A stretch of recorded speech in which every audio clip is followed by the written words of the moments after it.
네, 오늘은 경매라는 주제로 이제 컨퍼런스 강연이 진행되었습니다. 또 경매라는 게 낯설기도 하고 두렵기도 하고 또 어려워 보이지만 또 그만큼 큰 수익을 또 낼 수 있는 분야라고 생각이 드는데요. 그래서 이런 비슷한 고민들을 가지신 분들께서 질문을 많이 남겨주신 것 같아요. 그럼 질문해 주신 차례대로 Q&A 진행하도록 하겠습니다. 먼저 강채영님께서 연서님이 투자법인을 운영한다 하셨는데 법인이 투자자로서 좋을까요? 경매를 또 실제로 하고 계시는데 이런 세금 문제들 때문에 법인 설립을 생각했습니다. 또 법인들이 미리 다 낙찰을 받아버려서 개인 투자로는 저렴하게 입찰하기는 힘들더라고요 하셨어요. 네. 법인 설립하는 것에 대해서 어떻게 생각하시나요? 네. 좋은 질문입니다. 일단 법인 설립까지 생각하신다는 뜻은 많은 고민을 하셨다는 뜻일 거예요. 그렇죠? 개인 하다가 안 되니까 이제 다른 방법을 찾는 중에 이제 법인을 생각하셨을 것 같은데요. 일단 하나씩 말씀을 드리면 법인이 투자자로 더 좋을까요? 네. 법인이 좋은 이유가 뭘까요? 여기도 적어주셨는데 문제에 바로 양도세가 가장 크겠죠? 네. 일단 크게 이 자연인인 개인과 또 법인으로 크게 두 가지로 나눌 수가 있어요. 부동산 투자는. 근데 개인으로 투자를 하게 되면 일반적으로 말씀대로 양도세를 매우 많이 내셔야 됩니다. 세율 자체가 높아요. 예를 들어서 1년 이내에 부동산을 아무리 내가 싸게 사도 1년 이내 매도를 하면 무려 77%의 세율을 내야 됩니다. 내가 정말 실력이 좋아서 1억이 남았어요. 그러면 세금이 얼마죠? 7,700만 원. 그럼 내 몫은 2,300만 원밖에 안 되는 거예요. 나는 내 돈도 넣고 수많은 리스크도 안고 열심히 투자를 했는데 얘를 어떻게 들까요? 쌍쌍바 한번 볼까요? 쌍쌍바를 뜯으면 5대5 정도로 뜯어진 거잖아요. 근데 완전히 지금 7대3보다도 더 하죠. 네. 7 이상이 77%가 이제 국고로 가는 거죠. 그렇기 때문에 이 법인 투자를 생각을 하시는 분들이 많아요. 참고로 법인은 양도소득세가 없습니다. 네. 단 한 푼도 없나요? 네, 맞아요. 법인은 양도소득세를 내지 않아요. 다만 법인세를 냅니다. 이 법인세는 일단은 뭐 아무리 높아도 어쨌든 20%를 넘기가 어려워요. 여러분들은 대부분 이제 2억 초과가 돼야지 20%인데 대부분 10% 지방소득세까지 해도 한 10에서 11% 정도만 내시면 되거든요. 그래서 법인으로 투자하시는 분들이 많이 있어요. 그런데 이제 문제가 있죠. 세금은 양도세만 있는 게 아니거든요. 이게 세금은 크게 세 가지로 나뉩니다. 취득할 때, 보유할 때, 양도할 때. 근데 지금은 이제 양도할 때만 지금 말씀을 하셨는데 보유할 때 세금도 생각을 하셔야 돼요. 보유할 때 세금은 반대로 법인이 개인보다 훨씬 높습니다. 예, 종부세율이 이게 법인 갖고 계신 분들이 그래서 대부분 이제 6월 1일이 과세 기준일이에요. 6월 1일 기준을 해서 이제 그 날짜를 기준으로 보유하고 있으면 이제 모든 세금을 다 내게 되는 건데 일단 보유세가 매우 높습니다. 그래서 대부분의 법인들은 이미 다 엑시트를 했거나 이제 엑시트를 못하고 갖고 있는 법인들도 물론 있어요. 물론 뭐 미래에 세금보다 더 많이 오를 것이다 이런 확신이 있는 법인들은 가지고 있겠지만 현실적으로 그 많은 보유세를 맞으면서 투자할 수 있는 법인은 많지 않다. 아니 거의 없다. 앞으로는 더 할 겁니다. 그렇게 일단 생각을 하시는 게 맞아요. 그래서 양도세 문제 때문에 법인을 생각한다 보다는 하나의 단기 투자 정도는 괜찮아요. 그렇죠? 보유세를 6월 1일이 과세 기준일이니까 내가 예를 들어서 5월 31일까지 매도를 하면 되는 거잖아요. 반대로 얘기하면. 그러면 보유세를 단 한 푼도 내지 않을 수 있죠. 네, 이런 식으로 자꾸 창의적으로 생각을 하면서 투자를 하셔야 돼요. 네, 그리고 질문 말미에 보면 법인들이 낙찰을 다 받아버려서 개인 투자는 힘들다. 그게 아니죠. 왜냐면 이제는 법인들이 실익이 없어졌어요. 특히 아파트 투자는 불과 대책이 나오기 전까지만 해도 정말 말씀대로 법인들이 많이 들어왔지만 지금 경매 시장 가보면 아파트 경매 시장에 법인이 들어오는 경우는 거의 못 보실 겁니다, 이제. 네. 그래서 좀 더 기회가 있다, 이런 말씀을 드리고 싶습니다. 아, 네. 됐나요? 단순하게 딱 이렇게 생각하는 문제가 또 아니네요. 아닙니다. 창의적으로 생각하는 게 진짜 포인트였던 것 같아요. 네네. 지금 열무리님께서 여기 카메라를 좀 카메라? 봐달라고. 아, 카메라? 네. 카메라, 근데 제가 이게 저기 질문을 봐야 돼서 네. 좀 양해를 부탁드릴게요. 이렇게 제가 왔다 갔다 예, 왔다 갔다 해주세요. 하겠습니다. 네. 네. 제가 눈이 좀 안 좋아서 네. 오늘 안경을 안 쓰고 왔어요. 네. 양해 네. 부탁드립니다. 네, 제가 최대한 왔다 갔다 하겠습니다. 네. 네, 또 이어서 강채영님께서 아마 지금 경매로 좀 공부를 많이 하고 계신 것 같아요. 질문을 많이 남겨주셨어요. 최근에 경매 경쟁률이 높아졌는데 이거 어떻게 보고 계시나요? 하면서 질문 남겨주셨는데 일단 뭐 양도 세고 취득 세고 낙찰가도 높고 경쟁률도 너무 높아서 어떻게 해야 될지 경매를 너무 하고 싶은데 너무 막막하다. 그래서 뭔가 좀 조언해 주시면 좋을 것 같아요. 네, 경매 경쟁률 높습니다. 그런데요, 제가 지금 경매 투자를 약 한 11년, 12년째 하고 있는데 12년 전에도 높았습니다. 5년 전에도 높았고요. 지금도 높아요. 그리고 아마도 한 2030년쯤에도 높을 것 같은데요. 높은 거예요. 그냥 그거를 인정을 합니다. 왜요? 경매로 하면은 시세보다 싸게 살 수 있으니까 높은 게 아닐까요? 네. 안 좋다면 그 많은 사람들이 입찰을 해서 경쟁률이 높아질까요? 아니에요. 그쵸? 어떤 메리트가 있으니까 정말 대학생들부터 막 70대, 80대까지도 경매 법정을 한번 가보시면 정말 다양한 사람들이 이 각양각색의 사연을 안고 법정을 가득 채우는데요.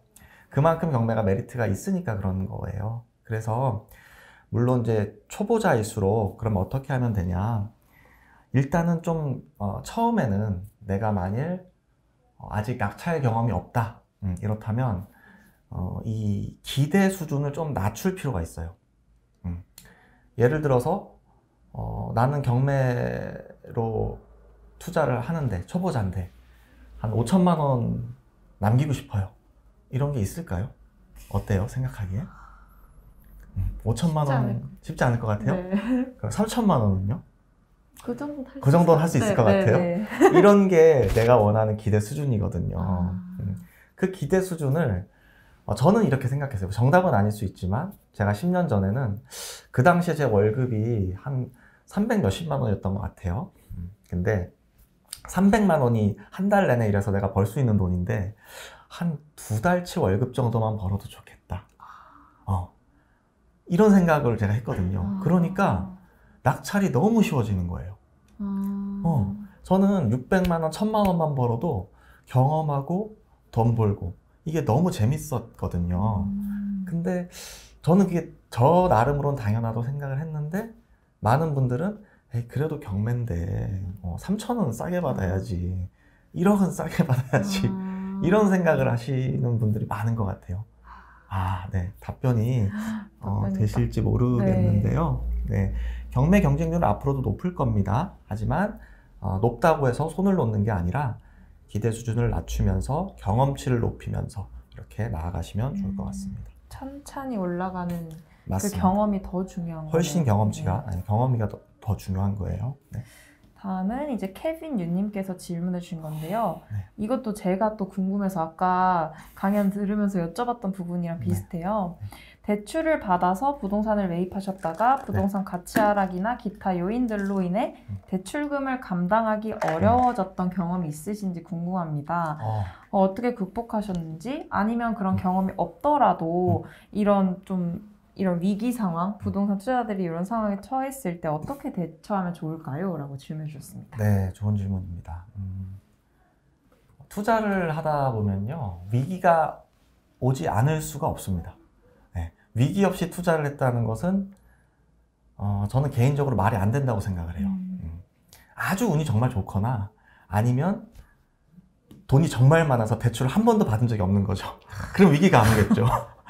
근데 저처럼 풀레버리지를 늘 사용하는 사람이라면 위기가 안 올 수가 없어요. 그런데 지금 이제 대출 이자 부분에 좀 포커스를 맞춰서 네. 질문을 해주셨던 것 같아요. 네, 맞아요. 대출금을 감당하기 어려워. 근데 저는 대출금을 감당하기 어려워서 위기라고 생각한 적은 없어요. 왜냐하면 제가 이유를 말씀을 드릴게요. 그 이제 기타 뭐 예를 들어서 뭐 제가 어떤 뭐 땅을 사서 10층을 올리려고 그랬는데 알고 보니까 5층밖에 못 올려. 뭐 이런 식으로 멘붕이 왔었던 적은 있거든요. 그런 게 위기인 거예요. 땅의 가치를 제대로 활용할 수 없는 거니까. 그런 게 제대로 된 위기. 혹은 뭐 공투, 동업을 했는데 한 사람이 배신을 했다든지 이런 건 엄청난 위기가 올 수 있지만 상대적으로 뭐 이자가 많이 나가서 위기가 온다. 저는 이제 못 느껴본 이유가 있어요. 왜냐면 카메라 볼게요. 왜냐면 대출 이자는 왜 나가죠? 수익이 있으니까 나가는 거예요. 무슨 얘기냐면 월세를 받을 거잖아요. 그렇죠? 저는 이제 특히 또 아파트 투자를 잘 안 하는 축에 속하거든요. 대출이라는 거는 아파트는 그리고 대출 많이 해주지도 않아요, 정부에서. 절반도 안 해줘. 맥스가 40%예요, 서울은. 그러면 어차피 걔네는 그 나름대로 우리나라 연체율이 정말 낮아요. 네. 근데 이런 수익형 부동산들은 뭐 작게는 60에서 많게는 80% 이상도 레버리지를 활용하거든요.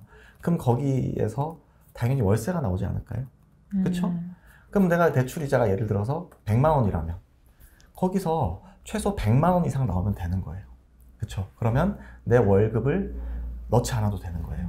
제가 예전에 그런 아파트 투자를 하면서도 그렇게 투자를 했었어요. 한 50평대 아파트를 한 2억 5천쯤 사요. 낙찰을 받아요. 그래서 대출을 한 2억 정도 받아. 그리고 대출이자를 그 당시에 한 56만 원, 60만 원이 채 안 됐습니다. 근데 월세를 제가 80만 원씩 받았거든요. 그 50평대 아파트에서. 물론 뭐 서울이 아니다 보니까 많이 받진 못했습니다. 그럼 80만 원에서 50 몇만 원을 빼고도 20 몇만 원이 남는 거죠. 그럼 그게 이자가 뭐 500이든 1000이든 그에 비례해서 받는 월세도 늘어나겠죠? 네, 그래서 생각보다 그런 게 뭐 대출 이자가 두려워서 위기로서 느껴진 적은 없었다. 이런 말씀을 드리고 싶습니다. 네.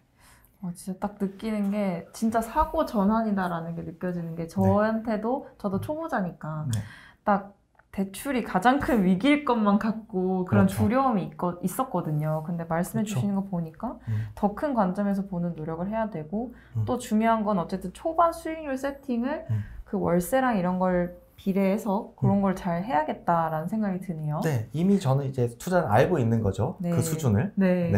그래서 그러니까요. 그런 걸 좀 연습을 해봐야겠네요. 네네. 강철 멘탈 가지기 쉽지 않다고. 강철 멘탈. 저 멘탈. 열무리님께서. 멘탈 근데 중요해요, 투자에 있어서. 근데 제 생각에 멘탈은 강한 사람이 별로 없어요. 제가 투자자들을, 제 직업이 투자자니까 주위에 뭐 정말 다양한 투자자분들을 많이 만나거든요. 오늘 이 자리 끝나고도 또 투자자를 만나러 갑니다. 근데 이 사람의 멘탈은 이게 쉽게 단련될 수 있는 건 아닌 것 같아요. 그래서 일단은 멘탈은 하면 할수록 늘어난다. 오케이. 하면 할수록 늘어납니다, 여러분. 네, 그렇습니다. 표정에서 즐거워하시는 걸 느껴져요. 감사합니다. 전 정말 즐겁습니다. 네, 진짜 즐기시는 것 같아요. 다음에 또 이어서 대출 관련해서도 강채영님께서 대출 규제가 심할 때 그럼 레버리지를 어떻게 활용하면 좋을지 궁금하시다고 하시네요. 대출 규제 심할 때. 대출 규제 이거 좀 어떻게 포멀하게 얘기를 해야 되나요? 좀 편하게?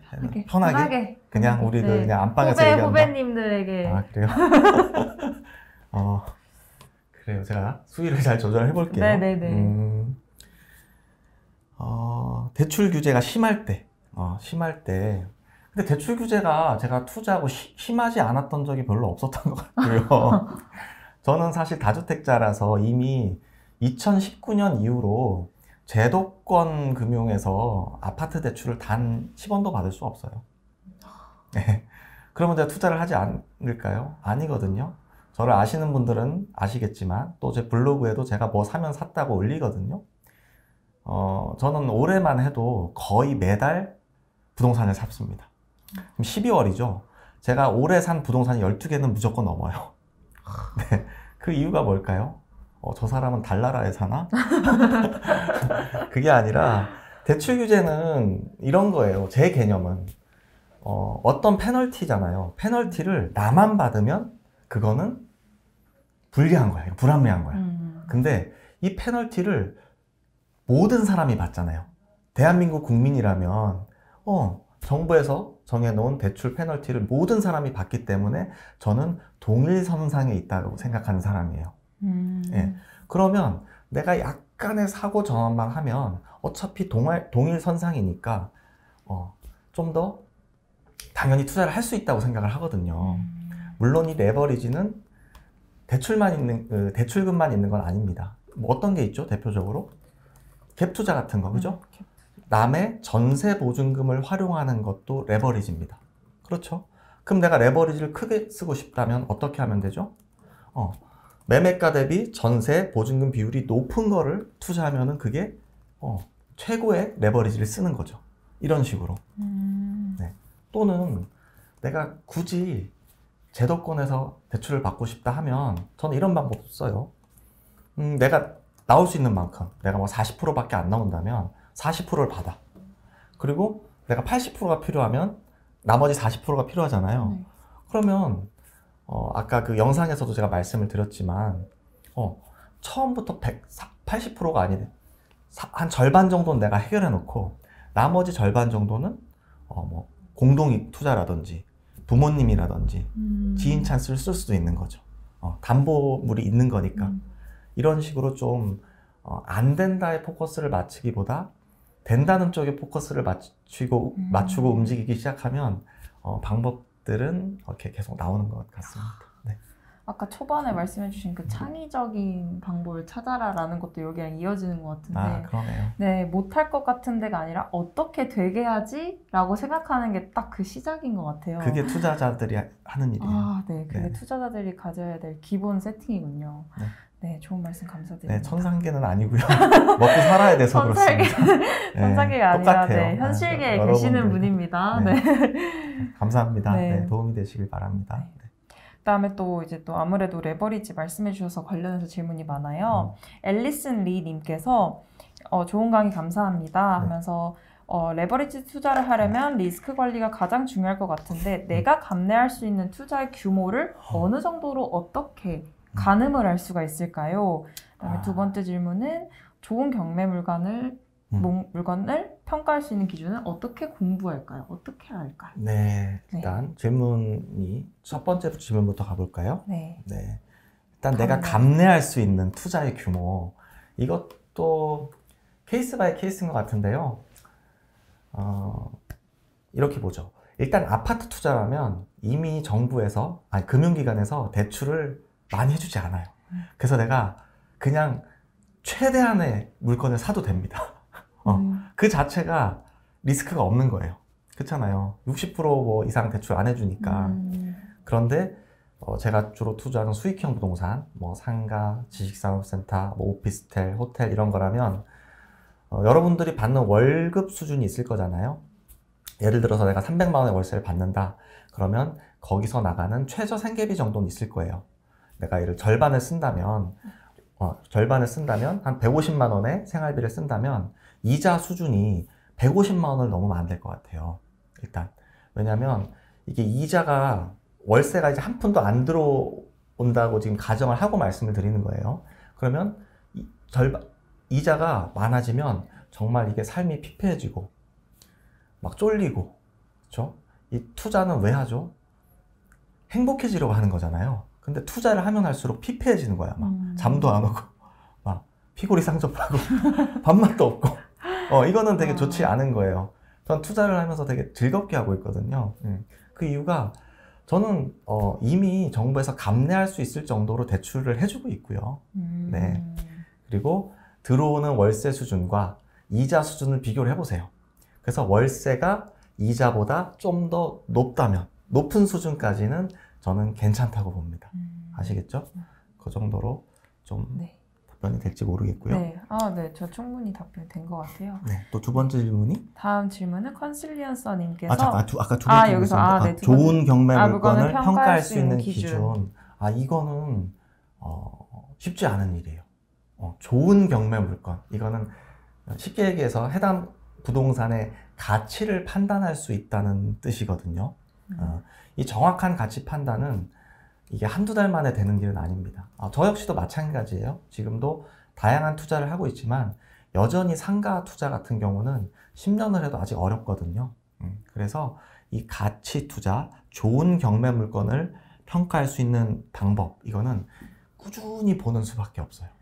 네, 그것도 너무 이 바운더리를 넓히지 마시고 한 분야에 대해서 일단 내가 정통할 수 있을 때까지 좀 깊게 파보면 그 하나에 대한 일단 자신감이 생기겠죠? 그러면 낙찰 확률이 높아질 테고요. 거기서 경험 수준이 깊어지면 조금 다른 거에 가지치기는 쉬워지는 것 같아요. 제 경험상. 그래서 그런 식으로 좀 생각을 해주시면 좋을 것 같습니다. 네. 하나를 먼저 제대로 경험해보는 게 네. 도움이 많이 된다라고 말씀하신 것 같아요. 초보일수록. 네, 초보일수록. 네. 감사합니다. 네.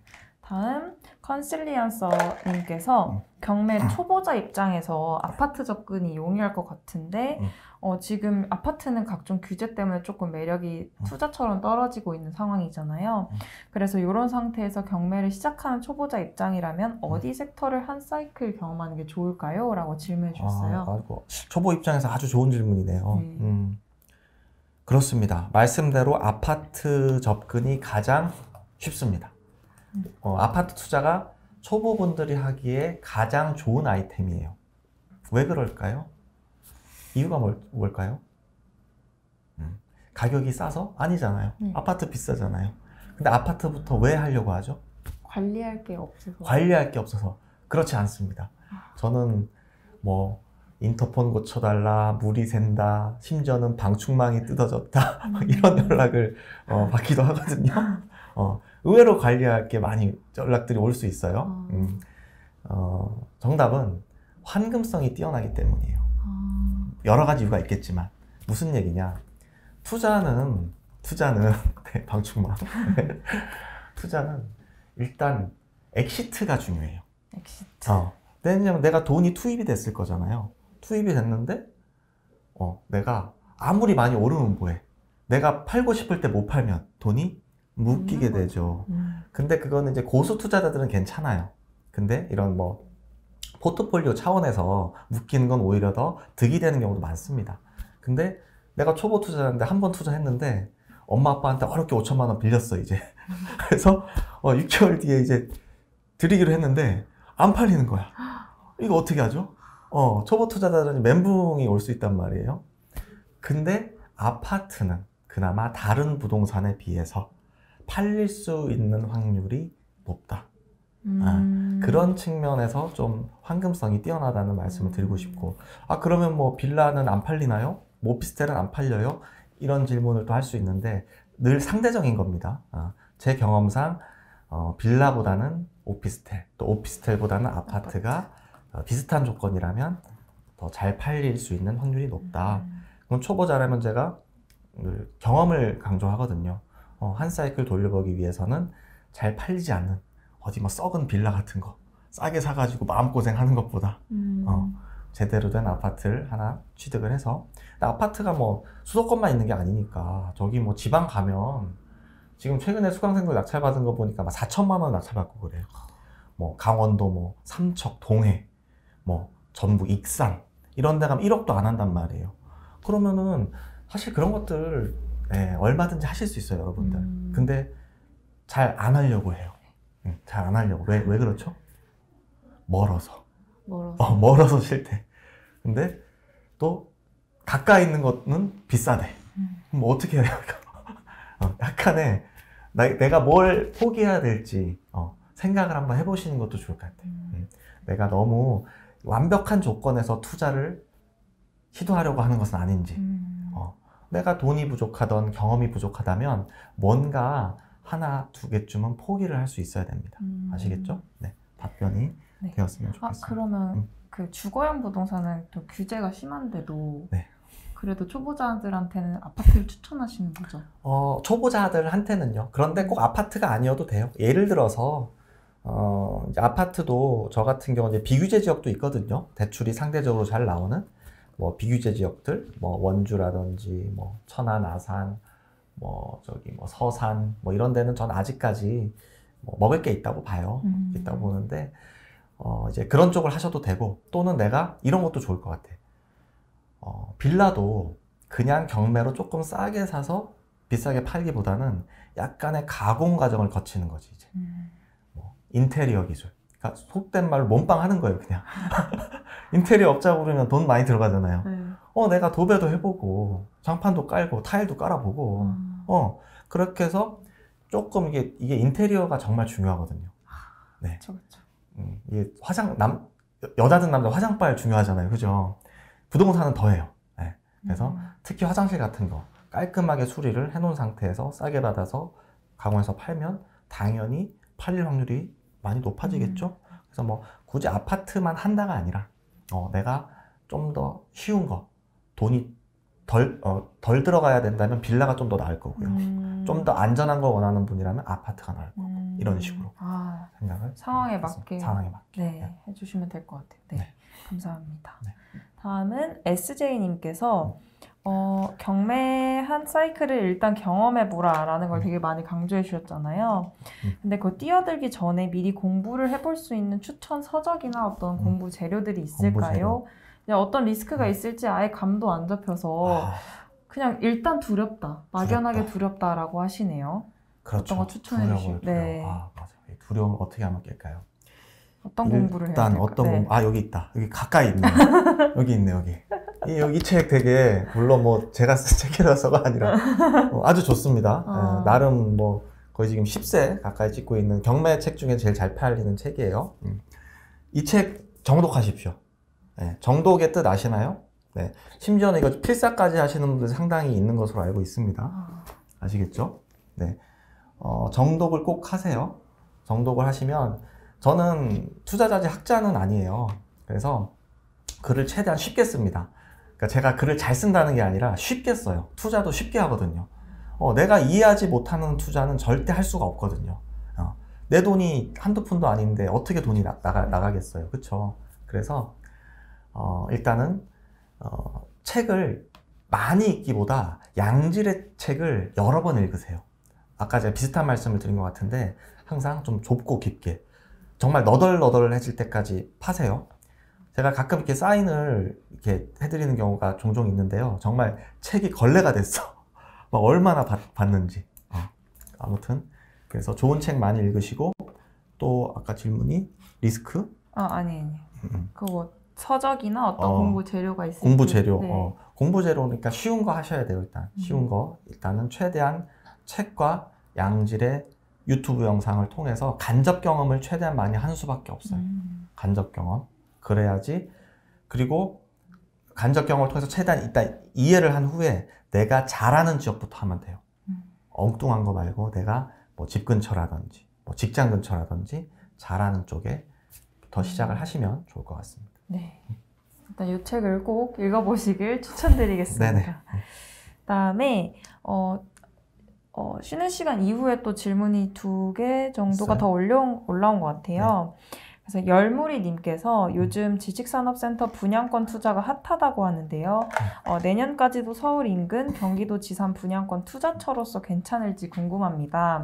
이제는 일반 매매가 더 낫다고 하는데 인서울은 투자금이 너무 크고 수익률이 낮아서요. 광명, 동탄 쪽은 어찌 보시는지요? 라고 질문 주셨네요.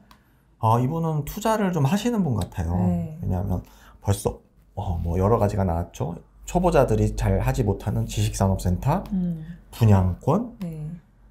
경기도, 뭐였죠 또? 광명, 네, 요 강명 동탄 쪽 막 어떠시? 이렇게? 네, 네. 구체적인 지역을 구체적인 말씀해 마켓에서 주신 것 같아서. 좋습니다. 잠깐만요. 네. 분양권 투자가 네. 핫하죠. 왜 핫하죠? 지식산업센터의 일단 본질부터 볼까요? 초보자분들이 많으실 테니까. 도대체 지식산업센터가 뭘까요? 쉽게 얘기해서 아파트에 월세를 주면 사람한테 월세를 받죠. 그렇죠? 오피스텔에 월세를 주면, 임대를 주면 누구한테 월세를 받죠? 개인 또는 사업자예요. 정해져 있습니다.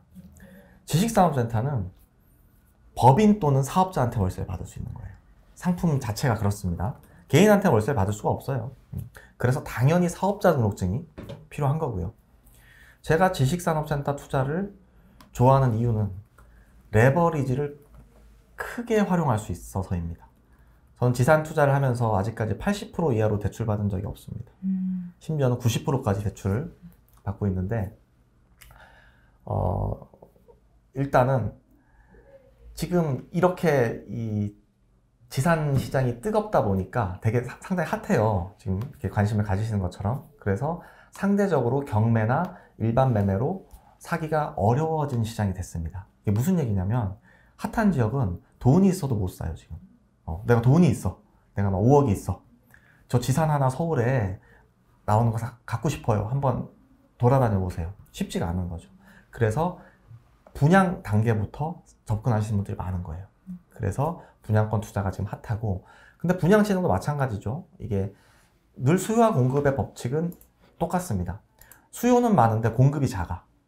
서울의 경우입니다. 다른 데가 아니라.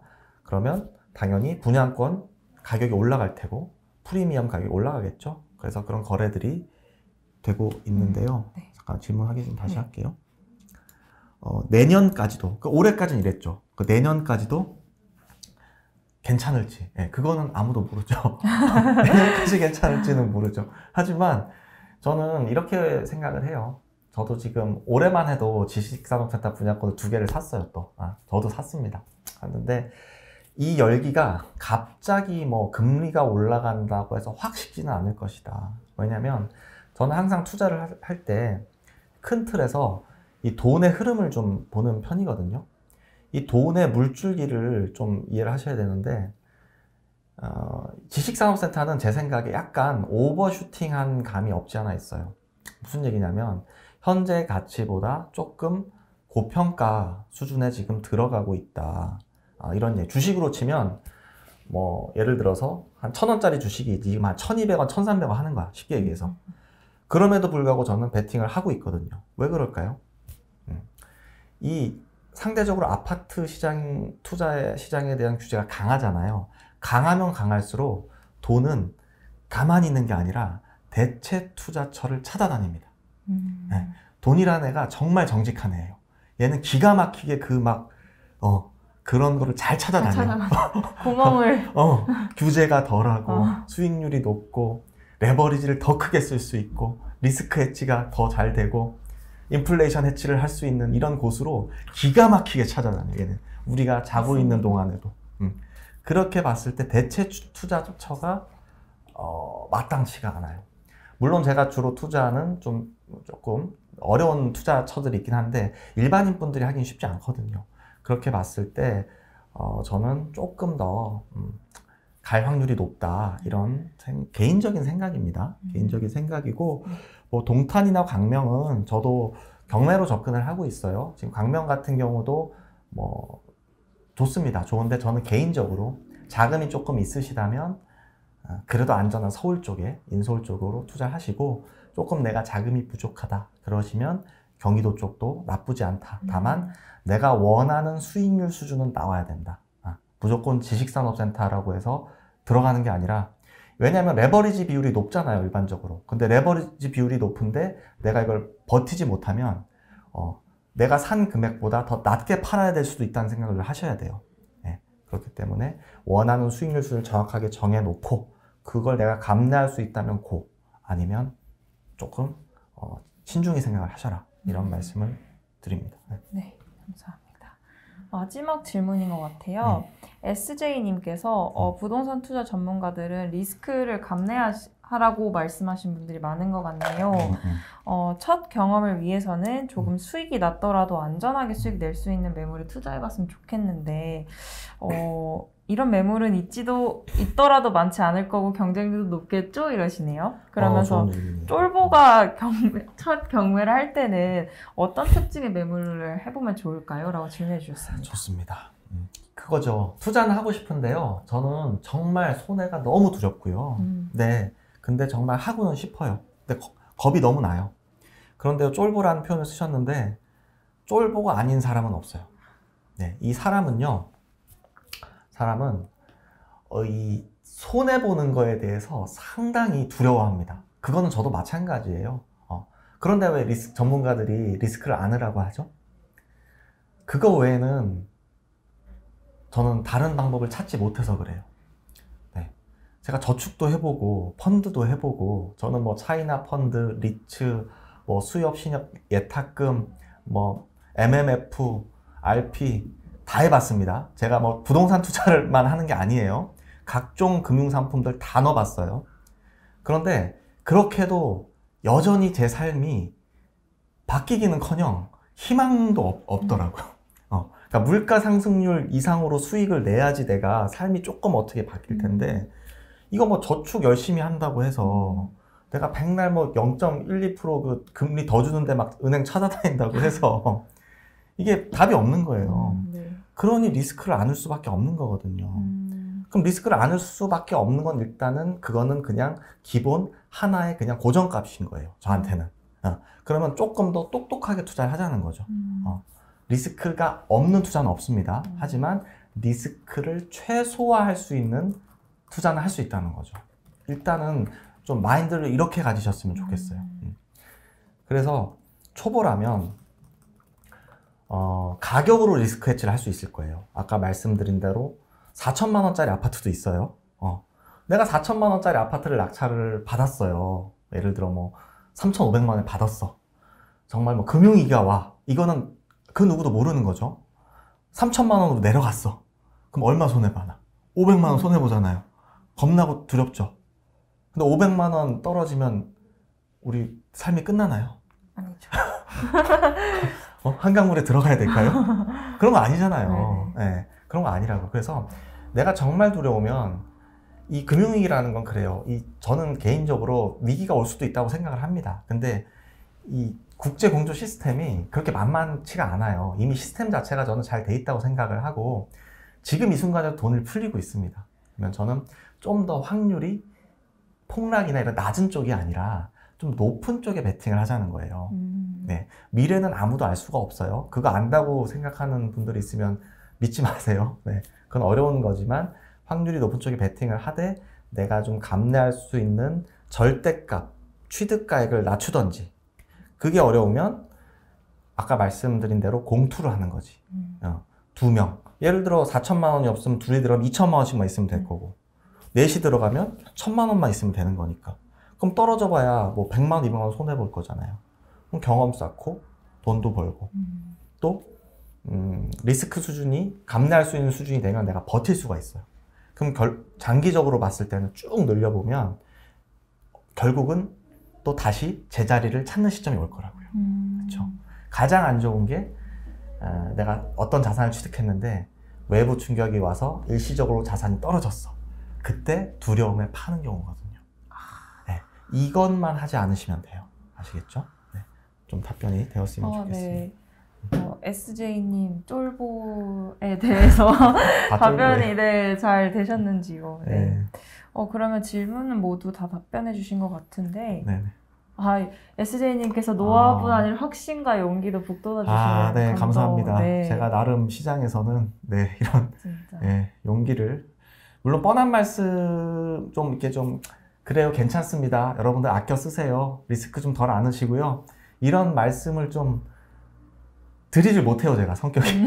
그런 뻔한 답변은 드리고 싶지 않고 좀 더 어떻게 하면 움직이게 만들 수 있을까, 좀 더 좀 다양한 사고를 하게 할 수 있을까, 좀 여기에 좀 포커스를 맞춰서 말씀을 드리겠습니다. 네. 저도 옆에서 엄청 에너지가 지금 막 느껴져요. 지금 대표님 옆에서 말씀하시는데 여기 막 이렇게 느껴져서 저도 지금 힘을 많이 얻고 있어요. 네. 지금 시간이 몇 시죠? 네, 이제 끝날 때 돼서 마지막으로 그냥 한마디 해주시고 싶은 거 말씀해 주시면 될 것 같습니다. 네. 벌써 뭐 지금 한 영상 시청까지 제가 여기 온 지가 한 2시간여 가까이 지난 것 같은데요. 다크서클 혹시 내려가 있지 않나요? 지금 밤 9시 반이 넘었는데 아무튼 이렇게 뭐 불러주셔서 너무 감사를 드리고 저 나름으로는 투자를 지난 10년 이상 열심히 해왔고요. 또 여전히 시장에서 활발히 움직이고 있는 실전형 투자자입니다. 네. 이런 저의 노하우를 이렇게 여러분들과 공유할 수 있어서 참 감사히 생각을 하고요. 또 오늘 질문 수준들도 너무 좋은 것 같아요. 정말 불인이 분들도 계시고 또 중간중간에 투자하시는 분들도 계신 것 같은데 모든 분들이 좀 원하시는 답변이 되었기를 진심으로 소망하고 또 이렇게 좋은 질문들 하셨던 것처럼 앞으로도 좀 여기에 대한 해답을 잘 생각을 하셔서 어떻게 하면 좀 빠르게 실행에 옮겨볼까, 리스크를 덜 안으면서 한번 돌려볼까 생각을 하시는 뜻깊은 밤이 되시기를 바랍니다. 네. 네. 월요일 밤부터 이렇게 찾아와 주셔서 너무 감사드리고요. 네네, 감사합니다. 네. 독자로 찾아뵈신다고. 독자. 네. 다음에는 네, 이제 독자로 다들 찾아뵈셨으면 좋겠고요. 네, 감사합니다. 네. 그러면 오늘 네, 여기서 라이브 시사회 마치도록 하겠습니다. 감사합니다. 네, 감사합니다. 수고 많으셨습니다. 네.